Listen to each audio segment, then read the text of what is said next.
Good evening, and welcome to the debut broadcast of the Apostasy Warning Program. I am your host, Brian Delory, and I thank you all for tuning in to the program this evening. And the topic for today's program is going to be on the subject of whether or not Christians should celebrate Halloween. Halloween is nothing more than a pagan festival devoted to the devil and the dead. It's a celebration of death, in other words. And the Bible tells us in the book of 2 Corinthians, chapter 6, verse 17, that we are to come out from among the world and touch not the unclean thing,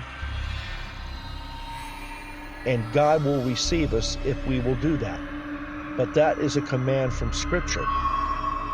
So as Christians, that's speaking to us. So therefore, we as Christians should have nothing whatsoever to do with anything of the world, any pagan celebration. But in this case, I'm talking about the subject of Halloween. Today is Halloween. As I speak, many people on the west coast of the United States are embarking on their trick-or-treat outings.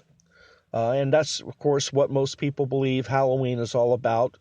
That it's a celebration which allows children to collect a lot of candy and dressed up in costumes, and it's all harmless fun. In other words, that's what most unbelievers think. But when you take into consideration the occultic origins of Halloween, the satanic origins of Halloween, then it becomes an altogether different thing.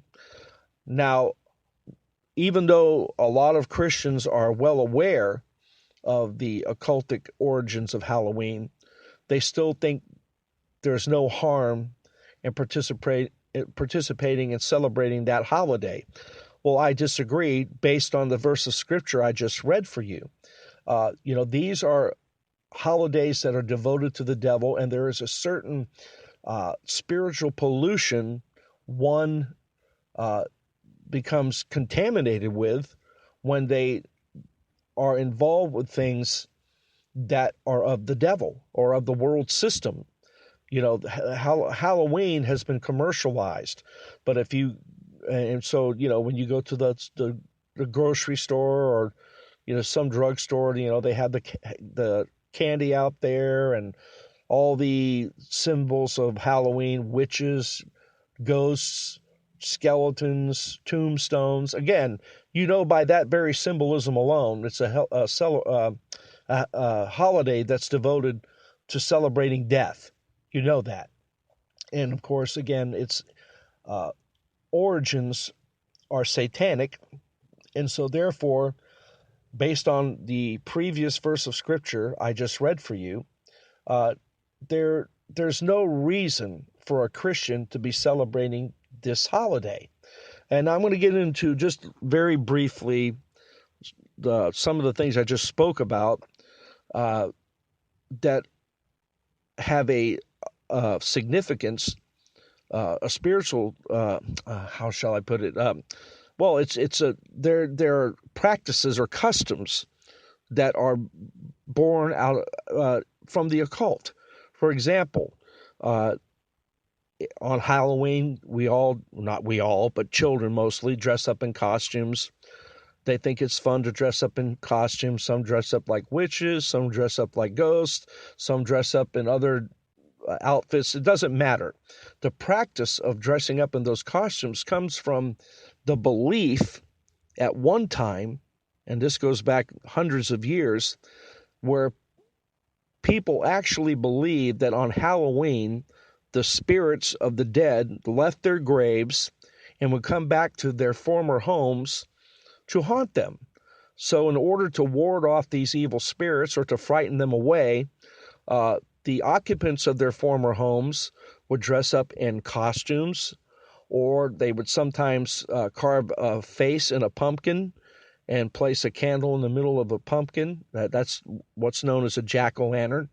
That, again, is an occultic symbol, and it was designed at the time of when they decided that they didn't want to be invaded by these spirits of the dead, to place this jack-o'-lantern in front of their homes, and this would somehow, again, drive away the spirits of the dead. Have you ever noticed what a jack-o'-lantern looks like, how kind of evil it looks?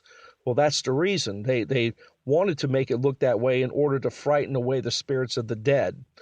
And they would also leave out treats sometimes, again, to appease the spirits of the dead, which is where trick or treating comes from. And it also has something to do with the Druid priests. I don't quite remember everything about that, but when these Druid priests would come into certain towns, they would actually demand something from the people.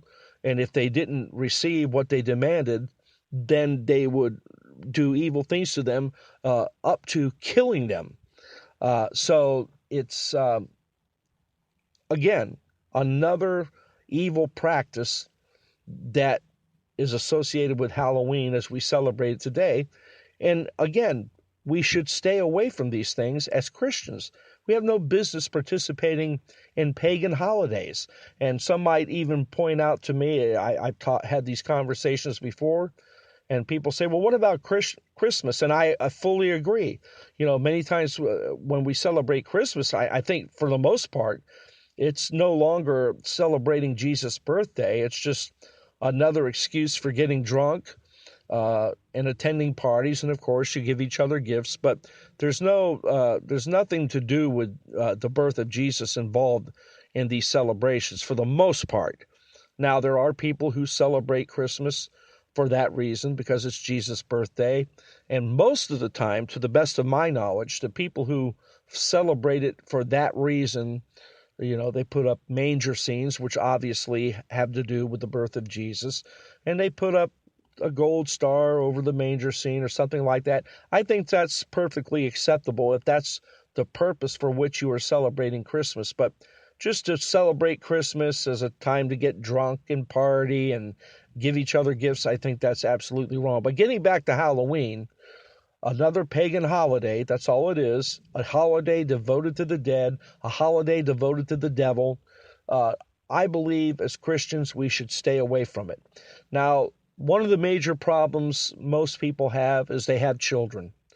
And so, of course, the children have friends who are going to celebrate Halloween.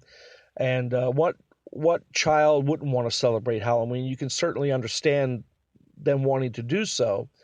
And I do believe it is possible to give children an alternative celebration to Halloween. But,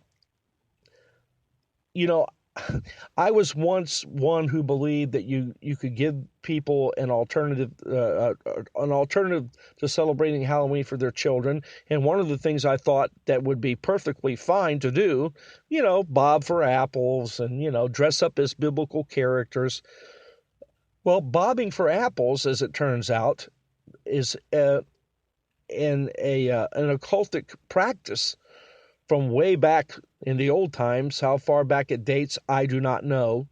And it has to do with when you bob for the apple and you put the apple in your mouth, it has something to do with divination. Now, I'm not entirely familiar with all the elements of bobbing for apples, but you can Google search that and see what it has to say. But it definitely has its roots in the occult. So we shouldn't be participating in that if we want to serve the Lord. If we want to serve the Lord faithfully, there are sometimes things we have to do. There's a certain amount of discipline it takes or that is required to serve the Lord. And again, going back to the parenting issue, my personal opinion is that as parents, we should not allow our children to celebrate Halloween. Sometimes, as parents, we have to make some unpopular decisions, but you explain to your children why they cannot celebrate Halloween.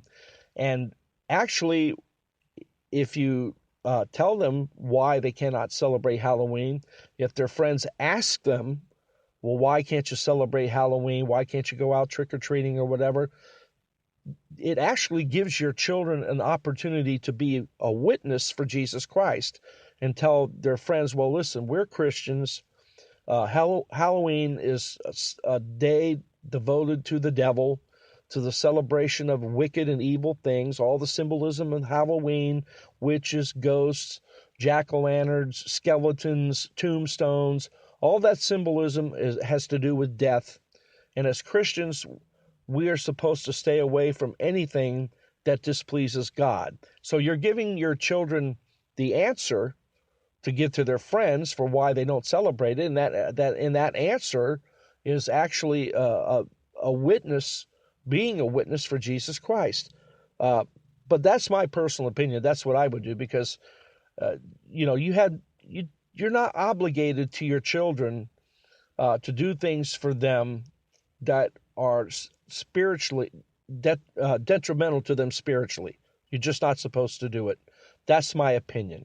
So all of these reasons are reasons to stay away from the pagan festival of Halloween. Like I say, most people think that Halloween is just a harmless day where kids dress up in costumes and go out and collect candy.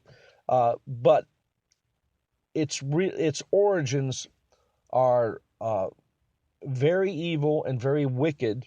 Another thing I think I failed to mention is that Halloween is also a day where the devil worshippers or Satan worshippers get together and pray for Satan to do wicked things here on the earth.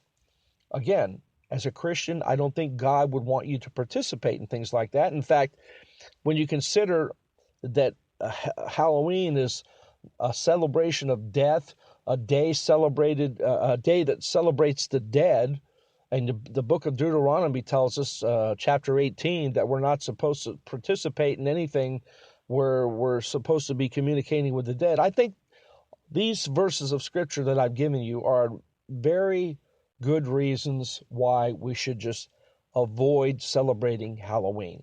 And that's my personal opinion. I know that as I speak, my friends on the West Coast of the United States are now embarking on their trick-or-treat outings, collecting lots of candy. I hope somebody will listen to this. I hope it changes your minds about being involved in these types of things. And I hope that you will take into consideration what I've shared with you on this program, and that's going to do it for today. This is a new broadcast, a new program. I've been forced by necessity to change the name of my program from End Time News TV now to Apostasy Warning. And I'm not going to go into all the particulars of that, but it was required for me to do that. Had something to do with my previous website. I'm no longer able to access it for editing. The website is still there, but I can no longer edit it. And the company, the website company that I go through for these websites cannot help me with that. It's just something that for some reason they can't do it. So the site is basically useless. So I started a new program, and a new website for the program will come online tonight sometime around 2 a.m. And you can go to the website. As soon as it comes online, I'll begin the editing process. And hopefully by tomorrow, I'll have a lot of things posted up there for your edification. And that's going to do it for today. And once again, I thank you for tuning in. And as always, I leave you with this reminder to keep the faith and defend the truth. Have a good night, everybody.